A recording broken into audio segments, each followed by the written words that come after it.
Jā, es laikam pievēršu šo te pozīciju ciet, ko es attaisīju vakardien. Es kādu biju domājis, nu, it kā ir ok, $800 risks, 200, ņemsim nost, jā.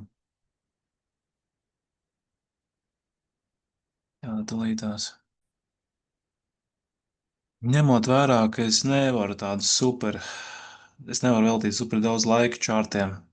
Es kā biju domājis likt uz break-even, tā kā impulss ir, te sellera bayeriem ļoti labi izcīnījās. Jā, bet, nu, ko tas break-evens? Nu, viņš tūlīt pagriezīsies un būs break-evens. Es vismaz zāģi atsit apakaļ. Un kaut kāds pāris simtiņas es uzlicis vairs. Es domāju, ka jebkurā gadījumā drošākais ir sagaidīt un apstīties, kas notiks ar visu šito te izsoli, kas šeit šobrīd notiek. Tas ir pats drošākais. Jo vēl aizvien ir tāds sapnis kaut kur, ka varētu pamēģināt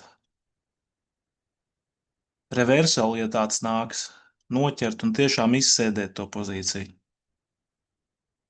Bet vai šī ir laba konfirmācija šeit šobrīd, lai tagad attaisītu pozīciju un sēdētu un gaidītu? Es domāju, ka nē.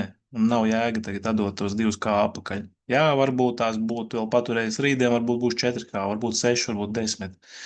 Bet tās visas ir ilūzijas un sapņošana. Tā kā es domāju, ka viņam vajadzētu tagad, lai es vien skatīšos ar vienu aci, lai viņš izdauzās pa šo te izsoli, kas šeit šobrīd notiek. Pagaidām, protams, ja tā skatīties lielos vilcienos, jā, tad tas tāds ir izskatās pēc volatility expansion setup. Jā, vajadzētu dropot. Bet tas ir predictions, un es negribu ar to nodarboties. Jā, bet ka viņš šita te apakšā šobrīd seller dominē, neļauj cenai iet uz augšu. Jā, tātad seller šeit dominē.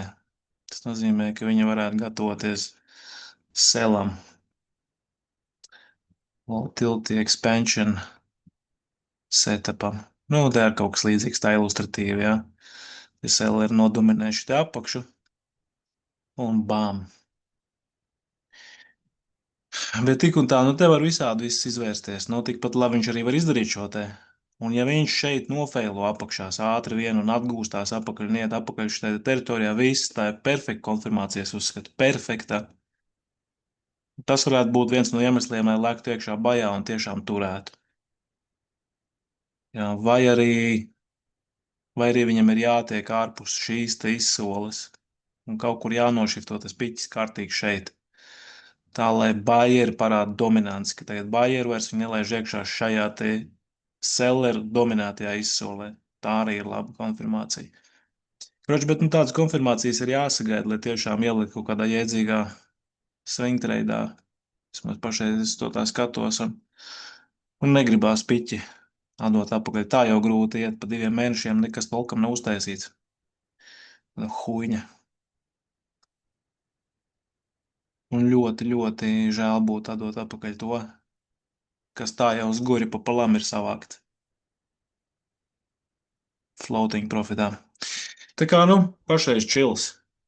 Vienkārši sēdēšu un observošu no malas, kā viņš uzvedīsies, ko viņš darīs, un gan jau paspēsim paņemt pozīciju. Nekur tas tirgus nepazudīs. Starp citu, ko sudrabs dara? Nē, sudrabam arī kaut kāds tāds līdzīgs setups. Vārtās viņš te pa zemi. Protams, jebkurā gadījumā gribētos būt arī open-minded, un, nu, ja tas volatility expansions, ja viņš taisa to setup priekš tā volatility expansiona, gribētos viņā ielikt iekšā un apstīties, kas no tā viss sanāks.